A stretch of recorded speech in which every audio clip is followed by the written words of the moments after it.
The Tao of Self-Confidence, Episode 239. Welcome to the Tao of Self-Confidence, where I share stories of amazing women who have discovered their inner journey to self-confidence. Visit our website at thetaoofselfconfidence.com. Your inner journey to self-confidence awaits. Well, hello friend. Welcome to the Tao of Self-Confidence, where I share stories of amazing women who have discovered their inner journey to self-confidence. I'm your host today, Sheena Yap Chan, and today I have an amazing woman who is a video producer for BuzzFeed, and she's also a YouTuber. And I'm just excited to have her on and share her story with us today. So without further ado, I'm going to introduce you to Michelle Khare. Michelle, how are you today? Maybe you can fill in a little bit more about yourself to our listeners. Hi there. Thank you so much for having me on the podcast. I'm so excited to be here. Yeah, like you said, that was a great intro. I am a video producer for BuzzFeed, and I am also a YouTuber, so I have my own channel. I love doing videos that are about the Asian American experience. I've done a lot of content on India, in particular, India beauty and India fashion. And I also love doing videos that normalize inclusion without commentary and casting diversely. I love working with people of different backgrounds, and I'm really passionate about the work that I do. Awesome. Well, thanks for sharing that. And what's your cultural background? So I am half Indian and I'm half white.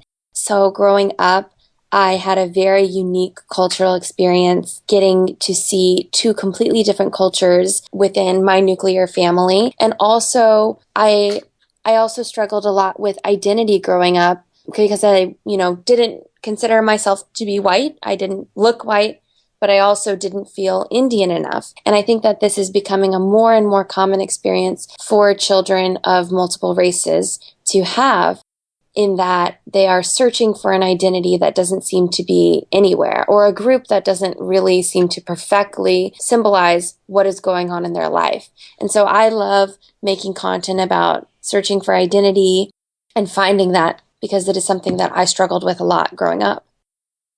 Thanks for sharing that. And it's great that you're bringing awareness to this problem, because I'm sure not a lot of people talk about it, or it's not even, not a lot of people talk about it. And, you're bringing it up so that people out there don't have to feel like they're hiding something. They can also express their feelings and be able to work things out. So, I think that's really great. And what would be your favorite self-confidence quote?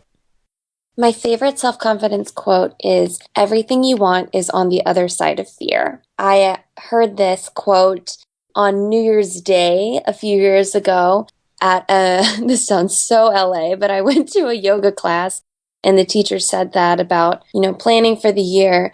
And I've been to a lot of different types of classes like that, and that is one of the few quotes that has stuck out to me and has continually been a mantra and a place of self-check for me. I consistently have found that whenever I feel stuck, feel nervous to do something, it's because I am afraid of taking a risk or seeing what might happen through that risk.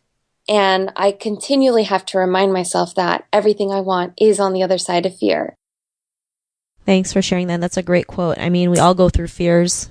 Some of our fears stops us from doing what we're meant to do.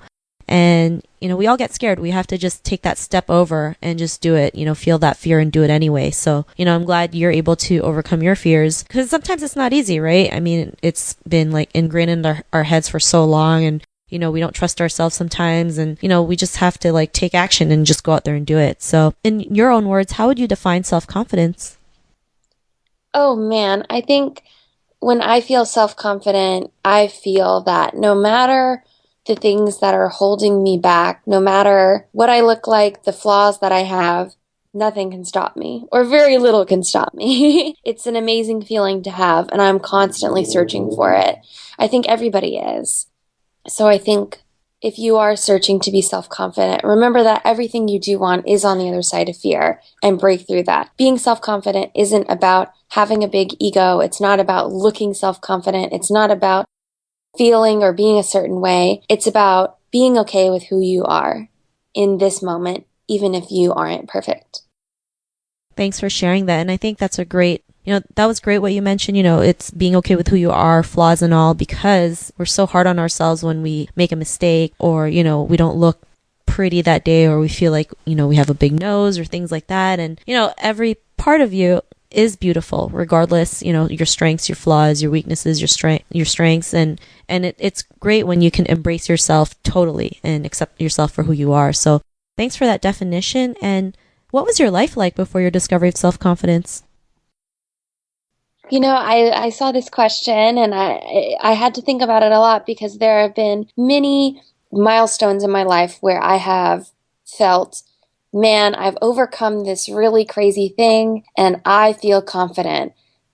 But the truth is, no matter how much self-confidence you attain, there will always be times when you feel weak and helpless. I think that there have been a couple milestones that I can share. The first one was when I was in high school. I really wanted to pursue theater and acting, and I struggled because many of the plays that exist in America are written for people who look completely different than me. And I think I was really fortunate because in my town, there was a theater that did race-blind casting. And so I got the opportunity to play roles that would normally be played by people who looked nothing like me. I played Lucy and Charlie Brown. I played Cosette in Les Mis. And having a director that believed in me because of my acting ability and not because of the way I looked or would I fit the role, but more so instead, oh, this girl can sing the part. She can portray the character with true emotion. Being given that opportunity gave me a lot of self-confidence. But it's also unfortunate because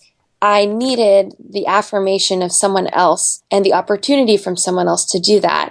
I would say that more recently, something that I've done is take the leap to do my own YouTube channel. That was something I was really nervous to do, even though I've made so many videos for BuzzFeed and have created a lot of video content for them. Doing it on my own was very scary, and taking that leap has opened me to a new world where I feel I have been able to creatively express myself in ways that I haven't before. And again, I think it's just about being surrounded by people who push you beyond the boundaries that you or society have set for you.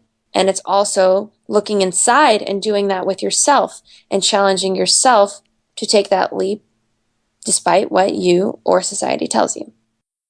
Thanks for sharing that. And I know how scary it is doing video for the first time. I mean, like your own channel and stuff, because I've done it. It's so and scary. it was like, taking 20 takes for like a 2-minute video, thinking it was like the longest 2 minutes of my life. And, like palms are shaking and I'm stuttering and I'm like turning the camera on and off. So, to anyone who does video for their first time, we all went through this, right? We all went through it. Definitely. And you're going to go through it and you just got to keep on doing it. It might take you 100 takes to do a video, but trust me, the more you do it, the less scary it gets. And even creating this podcast, it was like, I've done video, but this is still just as scary, and I didn't understand it because it was something new and something unknown. And I think when we just, like you said, just take that leap and do it, that's when the magic happens. That's when opportunities come up. That's when you build that self-confidence. And, because of, you creating your own YouTube channel, what's your life been like now?